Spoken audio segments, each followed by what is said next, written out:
I'm trying to see if everybody can hear me. A little. Yes, I did do a little bit of a change because I thought I should be able to have both my hands free and also then be able to talk to the people here because A, we are late and B, many of them have to go back early and three, we do not want them to go without giving us the gyan that they are supposed to give us. So, so thank you, thank you panelists. I think it's wonderful to have you all here with us. Sorry for the late beginning of this panel, but I'm sure it's going to be latest that we'll get from you, like Rajnikant's dialogue, right? Late hai, lekin latest hua. So we'll get that latest from each one of you. Without much ado, I think we've got a set of people who are going to give us what I would call as a view of what's happening to India, what's happening globally, and also trying to see whether these two can merge with each other. Because the whole panel today is about strategy and about what can really work to take all of us ahead. So some of you who are already here, who know it all, may get to know a few more things here. Some of you who are willing to open your mind will get lots more things to take back from here, is my feeling on this panel. So thank you. I will start off with Swagatika because I've never had a chance to talk to her before at all. So Swagatika, sorry for not being able to communicate and talk with you. I do want each one of you to tell us a little bit about yourselves, your business, so that we get here and now understanding of where your businesses are. So can we start with Swagatika? Hello, everyone. I feel so new. I used to think of Retailers Association as an association of very old people who don't understand digital at all.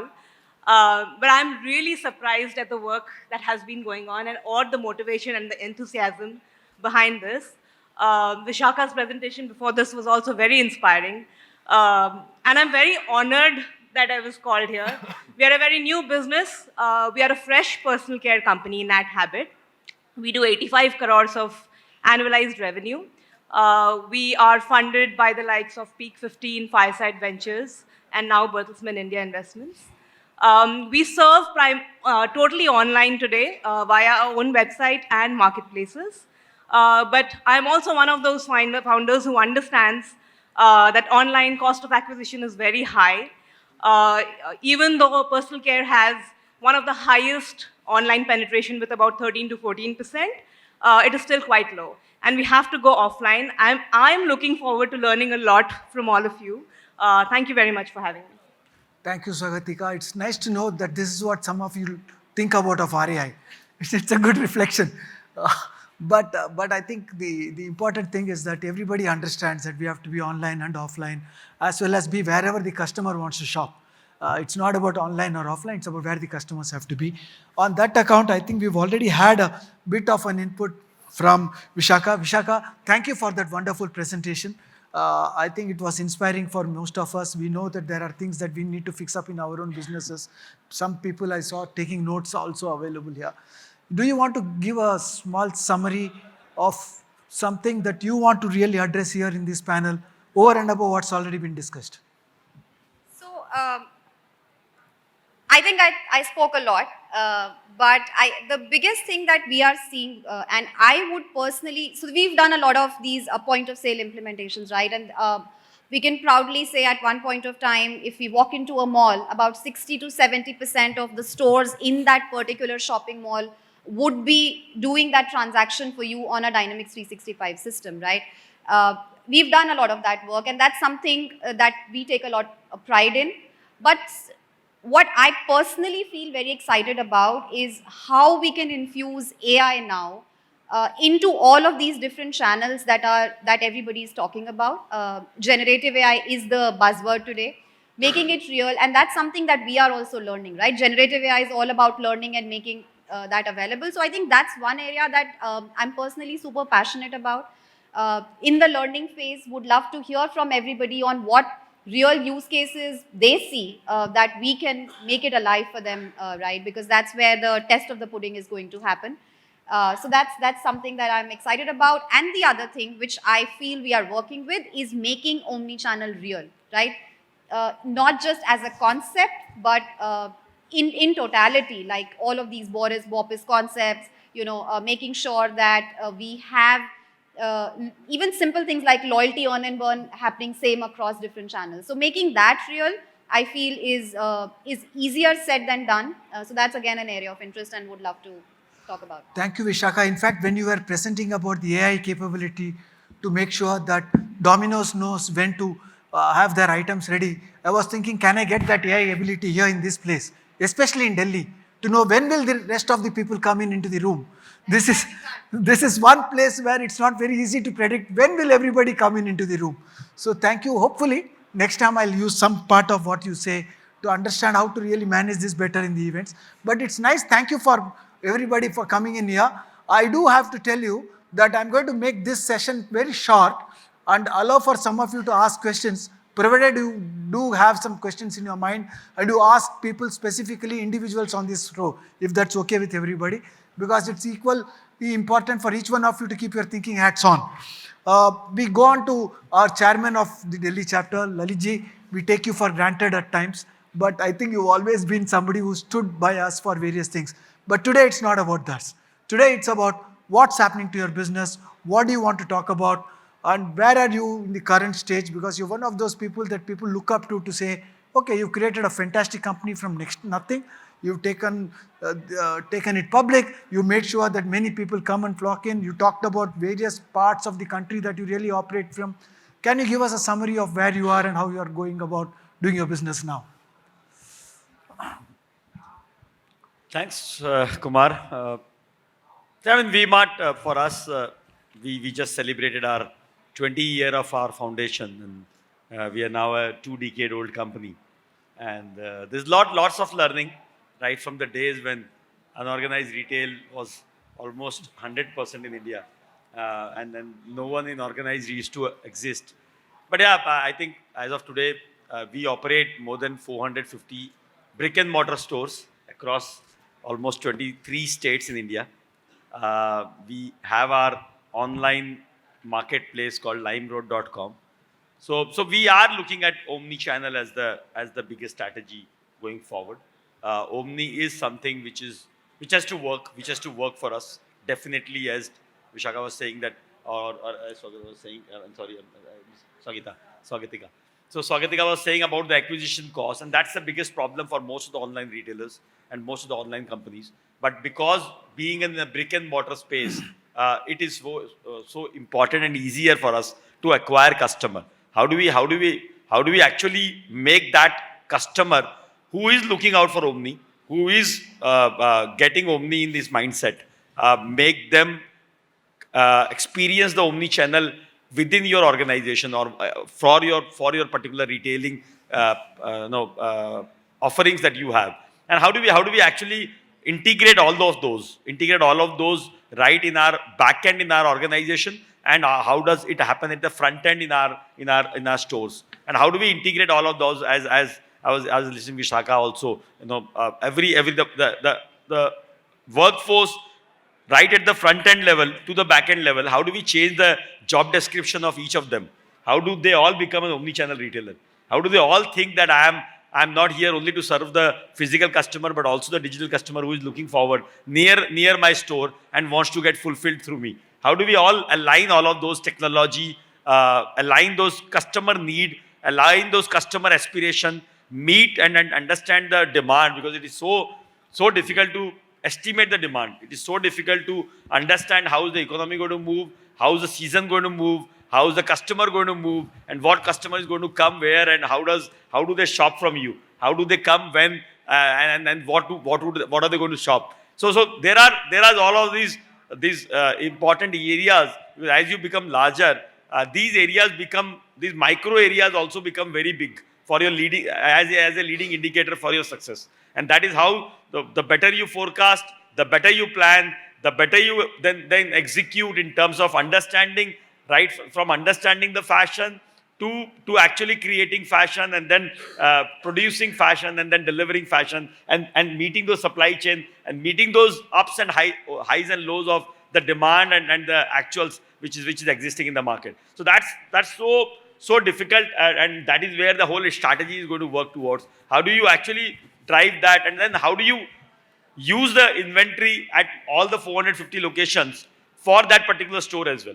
How do we make that as Omni, as she was also saying, that how do we try and drive my customer who is not getting satisfied in my store? How do I give him that ability to look forward to the inventory which is aligned in the other store or aligned at the warehouse? How do we actually take feedback from the customer, feedback from the store staff, and then work backward to our core team, our buying team, our merchandising team, our design team, and how do their communication becomes seamless? Because communication is the most important thing that we feel, which gets lost when you have such a large layer of organization structure. And that is where we all have to work, and then those communication gets filtered out, bring out a meaningful insight, bring out those meaningful ideas and those actions which actually can then get rolled out and then can get tracked in a project management tool and then can get actually implemented. So the whole chain has to be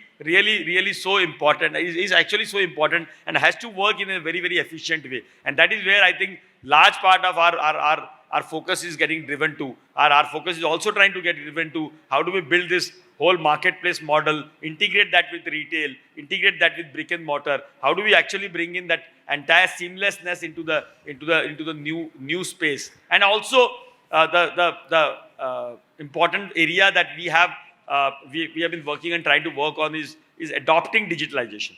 Because how do the organization adopt digitalization?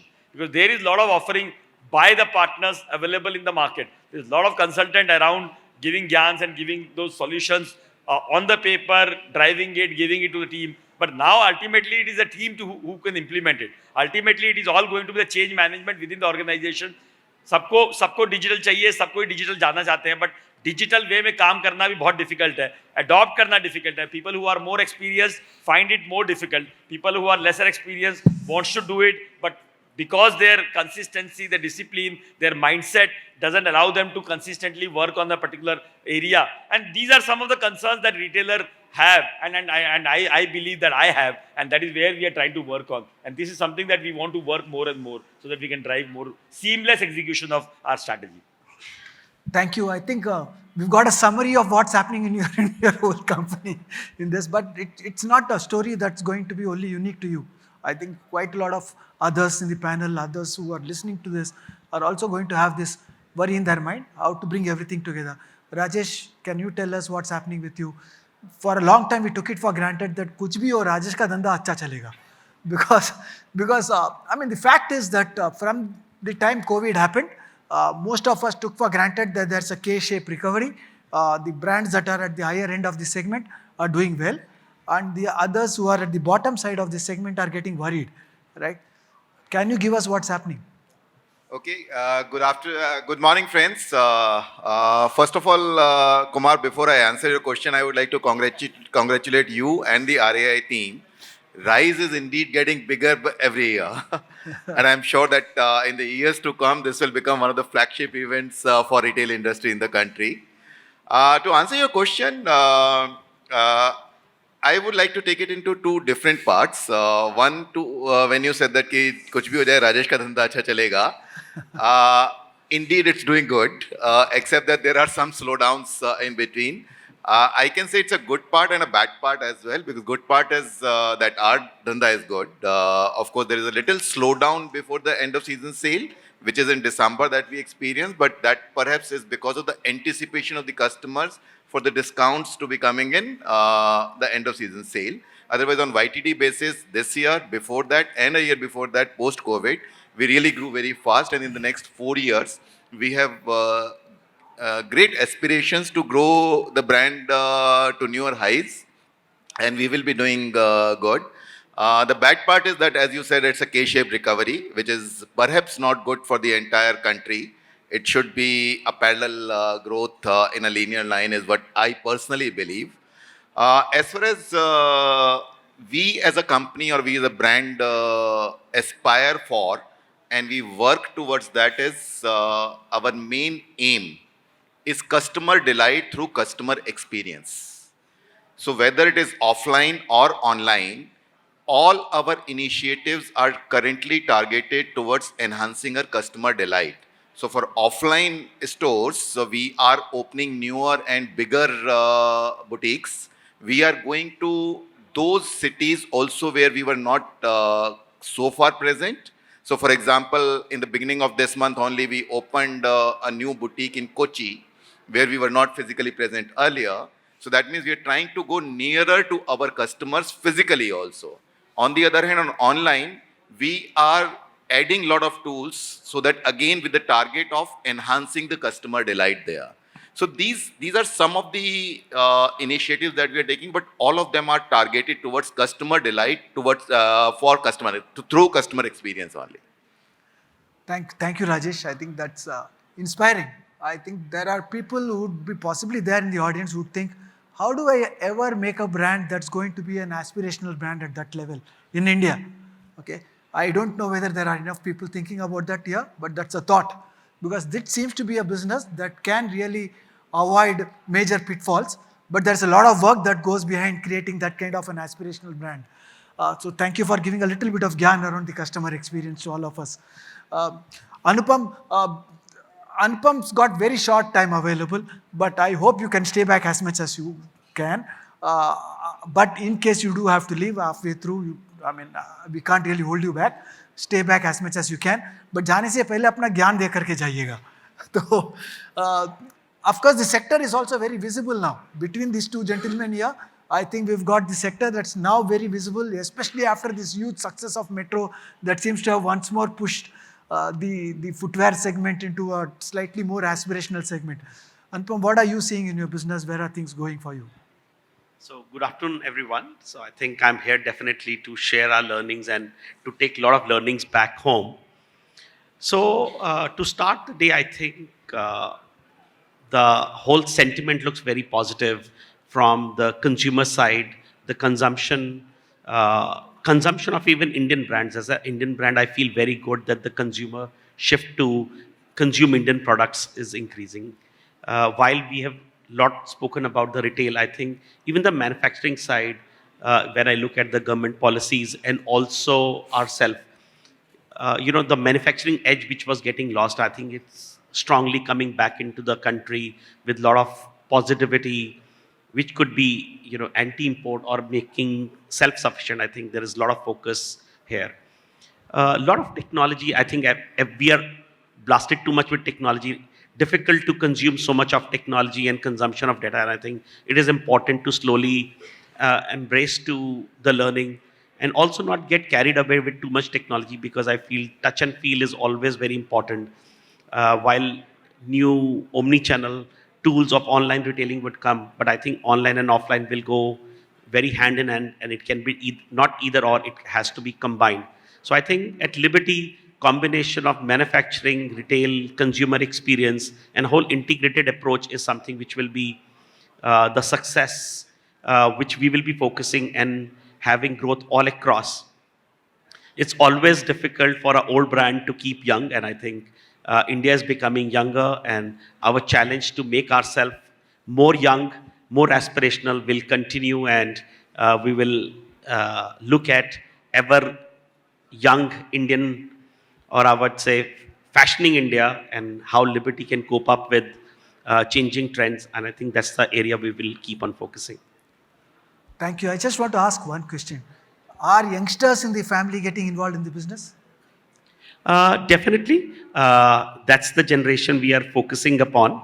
While focus is also to reduce family involvement a little bit lesser and encourage more professionals to look into it. I think that's the bigger focus area than to just encourage the internal family members to look at business. Thank you so much. I think that's the right way to think, right? Why do you want to only involve family members? Normally in family managed businesses, we'll end up into a situation of saying, I don't know what individual members in the family are supposed to do, and then it creates all kinds of rife and rifts. But I'm sure there are very young people joining in into a business like this. You also try to say that Anupam's not the youngster? Well, I don't know. He's himself called the brand as slightly older brand. So he's becoming younger by the day for sure. He's not yet the youngster.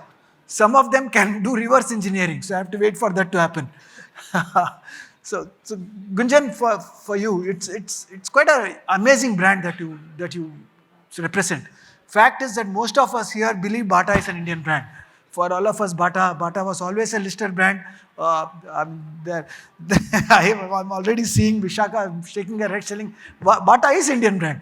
You are actually right, Kumar, and I was also very surprised when I learned a few years ago that Bata is not an Indian brand because we all grew up with Bata. Yeah. Bata was an aspirational brand, let's say about 20 years ago or 30 years ago. It was a shock for me when I got to know, and it's not right now, but about 5-6 years back. It was a shock for me actually to know that Bata is not an Indian brand because it's just so close to all of us. And that shock didn't happen now. It happened 5-6 years back, but I was just acknowledging the fact that this is very integral to all of us. Okay, so with that as a prelude, Gunjan, what would you like to say about what's happening to the brand? Thank you for a lovely introduction, and Kumar, and thank you for the kind words, right, that you all have shared. Yes, it's a very proud. It's a all our consumer research tells us it's penetrated. The awareness, all the kind of brand funnel metrics tell us that it's, the brand cuts across the length and breadth of the country, right? And the challenge is how are we making sure that we leverage that equity, how we make sure that it stays relevant. As my colleague said, how do we make sure that it appeals even more to the ever-growing population of India, and my this thing is that while we are a pretty large business, right, we have almost about close to inching towards 2,000 stores. There's been a significant expansion over the last few years, coupled with a lot of other initiatives, etc., that we have done. I think the drivers going forward, and that's what I would like to focus on, right, are going to be on, in a very simple way, on four key vectors, right. One is, I think it's been talked about since the time I came in, right, is going to be digital in all forms, right. So, whether it's digital in the way you operate, so your supply chain, your data analytics, your inciting, how do you capture that information? How do you make sure it becomes actionable? Or digital in the way you communicate, right? Which is in terms of digital marketing, your point of sale interaction with consumers. We've got these digital screens that now are replacing all the visual merchandise in many of our stores now. It is so nimble. You can literally have 10 visuals coming across within, let's say, a minute, right? And actually have multiple messages being sent across, whether it be in terms of the kind of technology that you adopt, etc. There's one, Omni has been talked about. I think we are very proud of the way we have scaled up Omni, right to the way Vishakha said that, I want this, can I see it somewhere else? Which store, how much time, will it come home? Can you give it to me here? All of that is live, possible at scale at these 2,000 stores, to the extent that now Omni contributes to almost 5% of our turnover.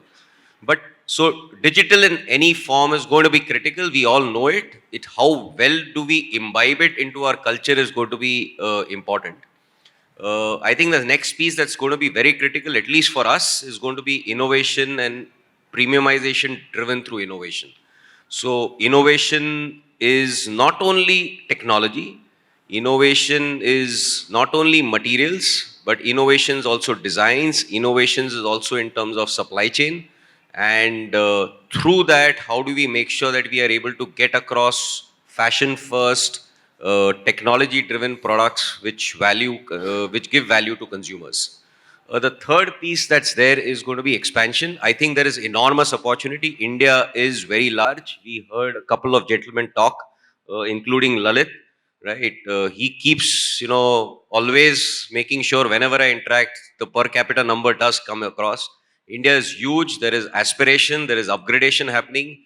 And I think the kind of equity that we have, we still are way underpegged in terms of how we can make ourselves. There are various towns where we have opened stores. We are the first organized retailer opening stores, giving an experience which that consumer has never seen, right, across fashion categories. And it gives us enormous pleasure just to see those stores do well.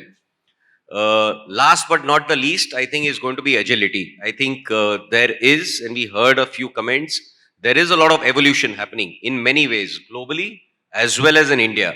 And the more consumers are exposed to diverse communications, the kind of stimuli that they get to see, the aspirations are moving. There are various factors at play, including, let's say, for example, urbanization, etc. Education, literacy levels are going up, media consumption is going up. And that's going to be critical in terms of agility, and especially if you are in the fashion footwear kind of business, right? How do you tap into trends and then react as early as you can, hopefully ahead of the curve? So that's what is my bits that is going to help us hopefully stay relevant in the future also. Very, very interesting. I think there is also small sense of what what creates these brands, right? And for most of us, Bata Indian brand hai, but more important, वो अपना वाला brand hai. I mean, that's what makes it so nice, right? It's people across strata. I think segments in Bata seems to be very different than what we understand as marketing in segmentation. What makes that happen? I want you to tell me that. Why is it that across segments people are willing to say Bata mera brand hai? No, so I think I don't think the credit goes to just the last few years. I think this entire thing has been built over decades, and I think it's, we are standing on the shoulders of giants who have built this entire thing. Going back to maybe setting up the first footwear store in the country, etc. Many decades back. But I think what makes us, and we want to try and do, is make sure that you've got distinct offerings for consumers at different strata and different usage occasions. So I'll just give you one example to try and bring that out. Uh, we have basically, let's say, experimented with something called the Sneaker Studio by Bata. Now, out of almost these close to 2,000 stores, almost 50% of them now have an exclusive section in the store, which is collated and brought the entire sneakers under one wall, and therefore impacting consumers, making them understand that there is an offering like this, etc. But even within that, there are almost 300 styles which are catering to multiple usage occasions, right from lifestyle sneakers to running to walking to casual, uh, and across price points, and therefore be able to basically cater to this kind of a consumption. Besides that, I think there is also a role that brands play. So we do offer, let's say, for example, enhanced technology and comforts under, let's say, something called Bata Comfort, which will be an enhancement and extension of Bata. And obviously, taking it even further to the premium, we've got a completely different brand called Hush Puppies. So one is the way we show it and display it and basically bring the merchandise. The second is obviously brands do play a role within that also. Very nice. I think that's kind of summation of how you can straddle across segments, and also to try and understand how do you really look at individual usages of consumers. Many times we take consumer requirements as one. It's about different times that consumers' requirements are different, and for individual usages you can definitely have inputs and therefore create segments there. I will now go to Swagatika. Swagatika, yours is a relatively new brand. You may need to tell us more about when did your brand start, what made you start this brand, and where do you think it will go, and what's your aspiration?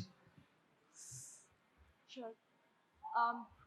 I think this is a very good place to start off around thinking about products or innovation that the existing system did not allow. So what we do is we make fresh personal care out of fresh milk, fruits, nuts, herbs, spices, absolutely no chemicals. So that means no preservatives, no stabilizers, no emulsifiers. Now imagine placing these in retail stores, right? These don't have a shelf life above 6 months. This is possible only with an online channel, or at least was possible when we started 4 years back, right? So when online comes in or when technology advances, there are also offerings that you can give to the customer that he was not able to find in other channels, right? So that was my starting point. I come from a family of doctors, agricultural scientists, a lot of exposure into nature. And I felt that everything that we had been using via our grandmothers and mothers, why are we not seeing those in packaged formats? If food could do it, you've seen brands like ID Fresh, right? Or even Dahi for that matter. If they can come in packaged format with lower shelf life, why can personal care not come in that format? So that was my starting point. We're looking to make this brand not just a personal care brand, but a natural living brand, a lifestyle brand. We today operate across 40% of personal care product portfolio. We are looking to expand this product range. We serve the entire country across 28,000 pin codes.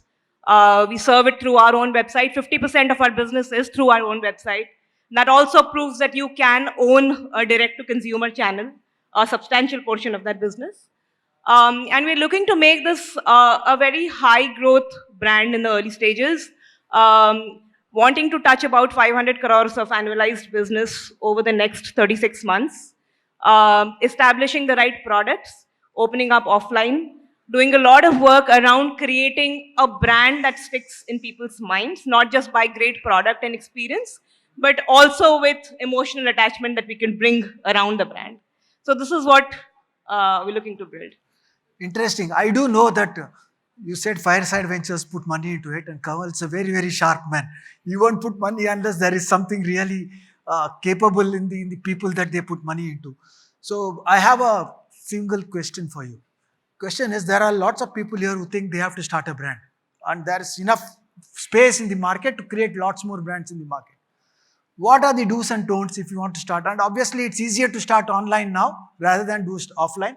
So what are the things that they should do? What are the things that they should not do? But I want it in like three answers. Only three points. Sure. Do's definitely go online. Much easier to understand the consumer. Much easier to sharpen your product market fit. Your pricing, positioning, all of it gets sorted much quickly. Initial traction for the brand, all the right things to do online is great. The second thing, understand a proposition that can last for a very long time, because you have to create moats around your business, right? It's no more that incumbents don't understand online. It's no more that there aren't enough number of online brands that you have a good white space to run for. So find a proposition where you can build a moat around for a decently long time. And the third piece I would say is that you have to be unit economics positive right from day one, right? Unless you have certain competitive advantages of building a network-led business that will make profit at a later point of time, but that has to come with significant competitive advantage. If you don't have that and you're wanting to build a brand, please build something that is unit economics positive, else you're going to struggle for a very, very long time. So those are my tips. Good ones. That's Gyan in a jiffy. Before Anupam has to leave, but before he leaves, there's one part that you touched, and I think it's useful for all of us. You talked about the environment for manufacturing is changing. If you can give us what is it that's changing, because many people want to introduce a brand, many of them want to do a D2C business. They will possibly want to know why is it that it's the right environment to be sitting in a manufacturing-based business. So I would like to start a little bit from the past. So I think the existence of Liberty came with the manufacturing setup, and I think during about 8-10 years back, and I think the way import was coming into the picture, a lot of people and everybody felt that India is losing the edge on the manufacturing, from the availability of raw material to the infrastructure to various things. I think post-COVID, with a lot of changes which has happened from mindset per se in business environment, and also packed with the policies of government, there are a lot of people looking at manufacturing in India, and I think also brands which were looking at very easily sourcing from China or any other part of the world, they feel it is interesting to have supply chain out of the same country. And I think there are many people over here who were not even looking at sourcing from India are looking at it. I think which will increase economies of scale in India and focus of availability of various raw materials to infrastructure in India. And I think that will help Indian economy to grow, and also bringing that advantage and a supply chain advantage in the Indian context. Thank you so much. I think we wanted this to be brought into. Sorry, Yeah, Rajesh, you also want to add say. to this about Yeah. the manufacturing, because we also have a manufacturing Yes, of unit course. where we manufacture Lacoste branded apparel in India. I think what we have seen has changed completely over the last few years is that earlier, when we used to talk about manufacturing, it was only the technical capability that we were looking at, that you're capable of manufacturing a good product, that's good enough. However, today that thing is all definitely there, But what has got added, especially in Indian environment, is one, social compliance. People are very aware that all the local laws have to be complied with. The workforce has to be kept happy and they have to be content. Second, very important change that has been happening and that will continue to happen in several years from now is about the sustainability aspect. Now we all look for environment as a major factor of contribution towards the manufacturing. Second, the kind of raw material that we use has to be environmental sustainable. We have a defined timeline to reduce our carbon footprint over the next few years. Similarly, the finished products, when it used to come back, earlier we used to scrap it. Now that option is not there. Now we have to ensure that either it's a recyclable product or recycled product. And we can't ideally go for energy generation when we scrap a material or when we go for finally disposing of the material. It has to be recycled in such a manner that either it generates from textile to textile or textile to, let's say, some other product or a raw material, so that it can be again be recyclable and come back to the industry or come back to the entire ecosystem. These are the few changes I think that we have seen in the last few years, and I'm sure that this is a positive change towards the next generations to come. Thank you. I think that was really good input. Anupam, you have to rush. Is it okay for Anupam to go now? Okay, it's okay. No, it is not. Thank you. I'm really sorry, but it was so urgent that Yes. I couldn't say no to you as well, and Yes, at the same time Thank I'm you just for trying to taking balance the time. time. Thank you for I'm taking really time. sorry, and probably next Yeah. time I'll have Next more time. time to spend. Yes, definitely. Thank you very much. At least a round of applause before he leaves. Thank you so much. The others are here to stay and our questions have to. Thank you. The others are here to stay. One more question to Vishakha, and then I'm going to kind of get some more time for each one of you to ask questions. Otherwise, I've got enough questions to ask them. So, Vishakha, as Microsoft, you work with brands which is in India, but also international. Also internationally, Microsoft is exposed to various other retailers. What are the key things that you are noticing as the big points of similarity? And what are the things that you think is very unique about India? So, I think the biggest similarity is something everybody spoke about, which is omnichannel. That is something that everybody across the world, there are countries obviously, and there are brands which are a little higher, there are brands that are trying to do that, countries that are trying to catch up.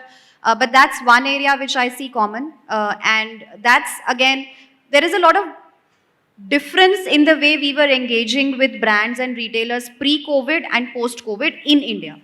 Pre-COVID, it was more about, people were changing their point of sale systems. It was more about how do I ensure that my invoices are getting cut from the billing system and I'm not doing it manually, right? It was getting to the basics. I think that's more or less happening now. Now is the shift towards making this omni real, and now we are sitting with people crafting strategies of how do we do intelligent order management, how do we bring marketplace in the same system without really needing to do patchy work.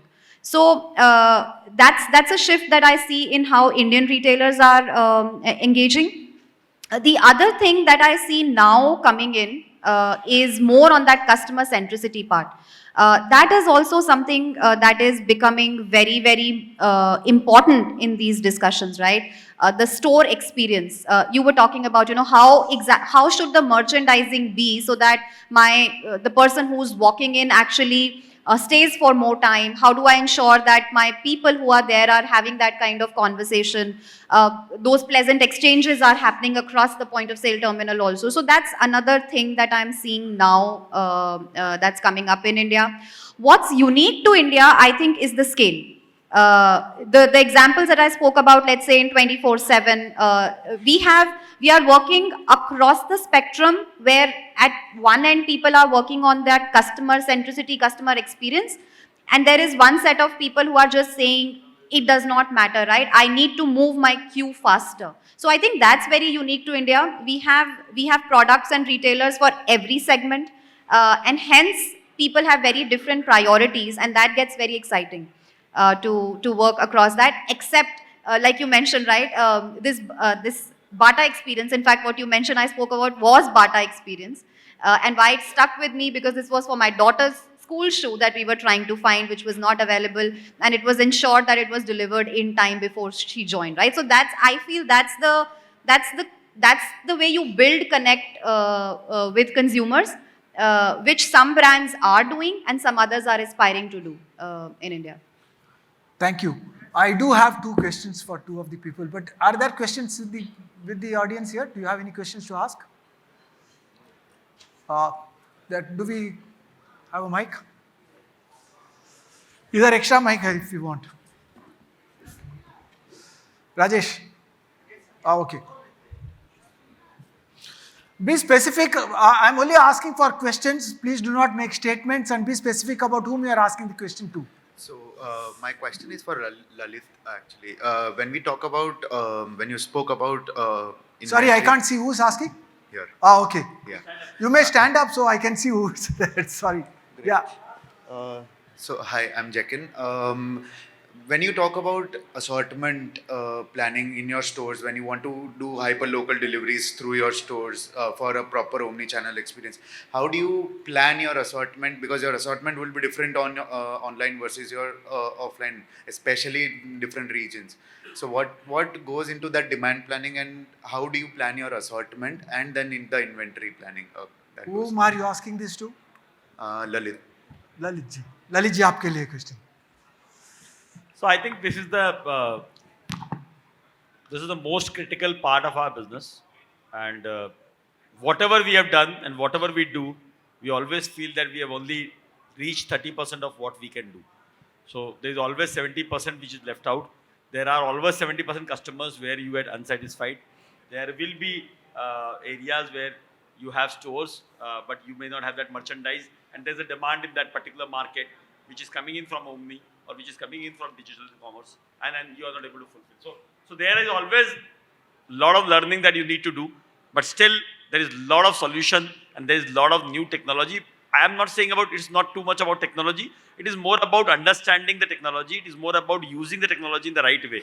It is more about also taking the ground in the feedback from your store, feedback from your market, feedback understanding from your people, so that you are able to then inbuild those feedback in a digital manner into your system, which builds your forecast, which plan for you, and then create those allocations, rule engines and allocation channels, which automatically does it, because people can't do it.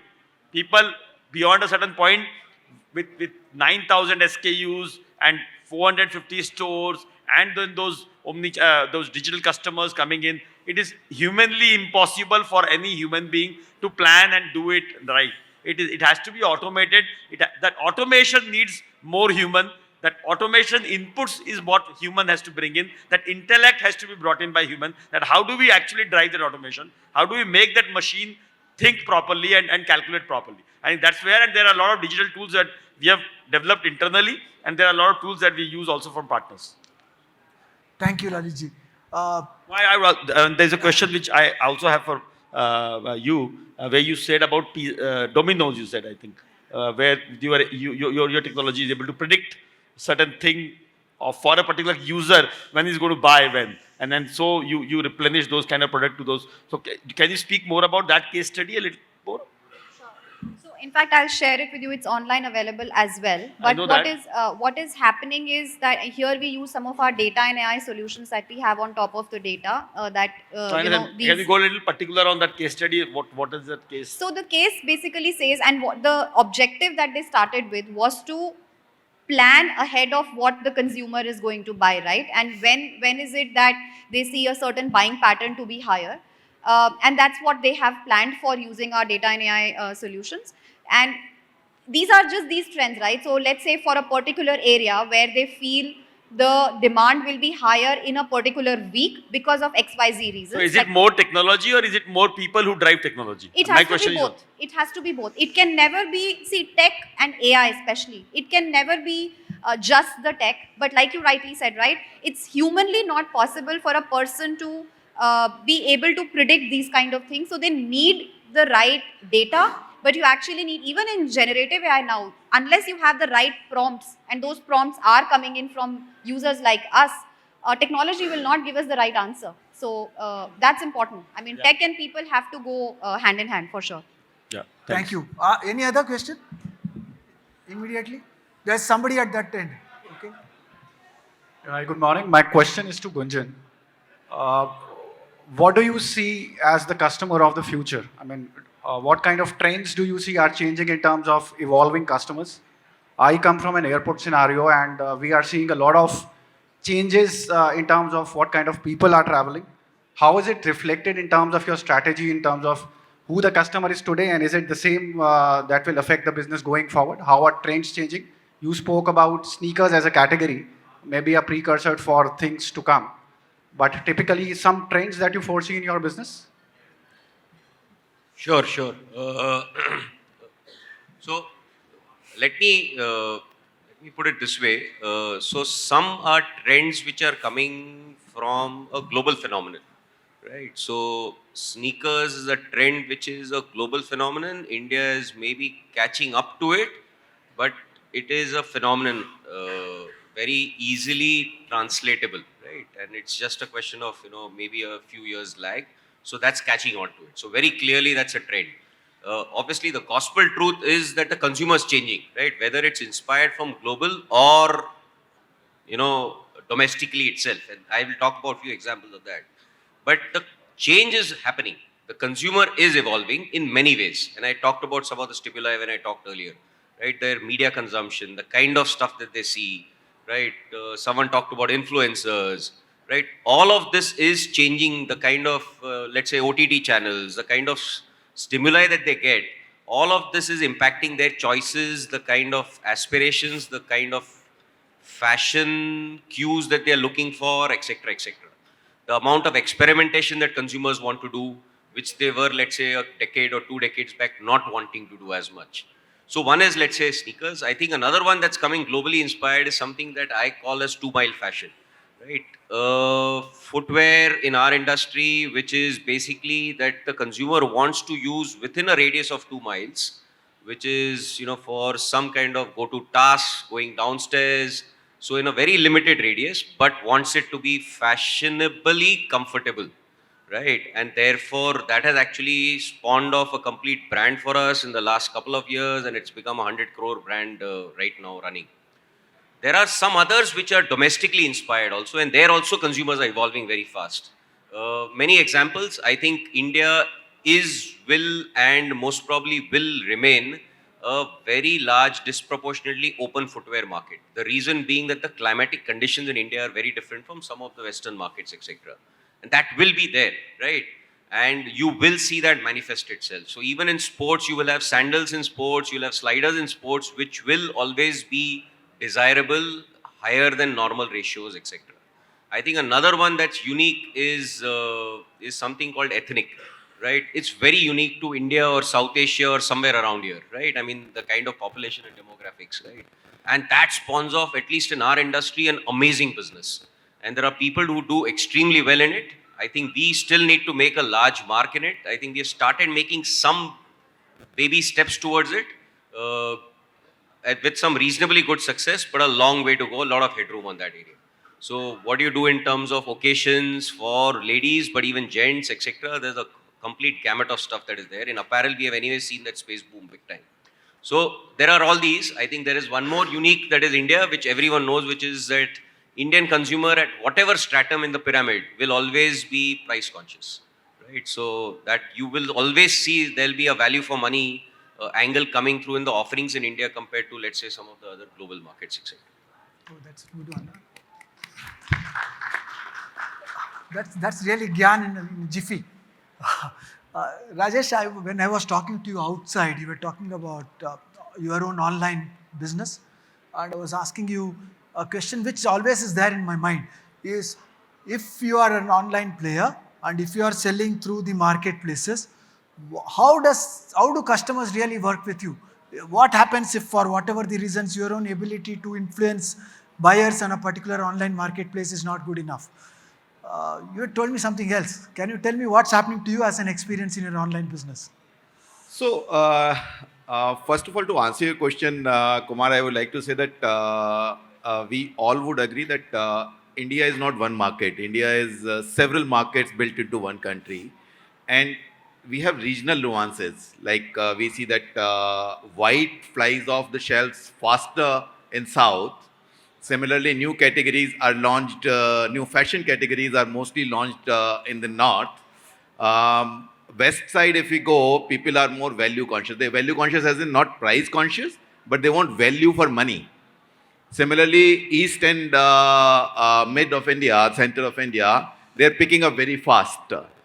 Now, catering to all these different markets sitting in one place is quite difficult unless until you are able to reach out to them either physically or through online channel. Physically, because we are a bridge to luxury brand and we can't open or we can't expand so fast. So we open very limited number of point of sales.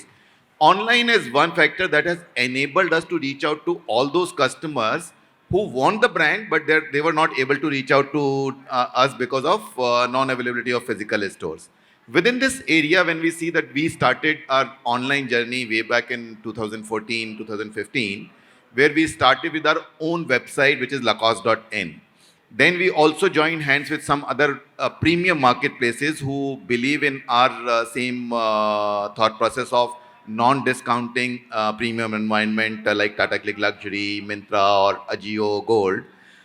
There we see that our own website is currently the largest point of sale in the entire company, despite the fact that we were concentrating more on physical stores earlier.